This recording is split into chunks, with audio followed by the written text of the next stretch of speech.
আসো আজকে একজনের সাথে একটু মজা করে আসি।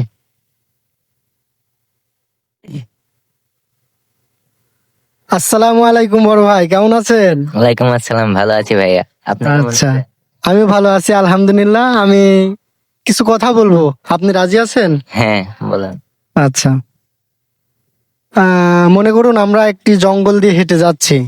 তখন একটি আপেল পড়ে পেয়েছি। আপেলটা কে খাবে? আপনি খাবেন? আমি খাবো। আচ্ছা, যেতে যেতে একটা নলকূপ দেখলাম, সেখানে পানি পিপাসা লাগছে। পানি কে খাবে? আপনি আপেল খেয়েছেন তাই আপনি পানি খান। ঠিকই বলেছেন, আমি যেহেতু আপেল খেয়েছি আমি তো পানি খাবো। আচ্ছা, হেঁটে হেঁটে যাচ্ছি, তখন সামনে একটা মুচি বসে আছে। হ্যাঁ, মুচি গোয়া সেলাই করবে কার? আপনি আপেল খেয়েছেন, আপনি পানি খেয়েছেন তাই আপনারই। তাই আমার গোয়া সেলাই করবে। ঠিক আছে, মেনে নিলাম, আমার গোয়া সেলাই করলো। এখন আবার হাঁটা ধরছি, হাঁটতে হাঁটতে দেখা যাচ্ছে একটা ষান্ডা দাঁড়িয়ে আছে। ষান্ডা গোয়া মারবে।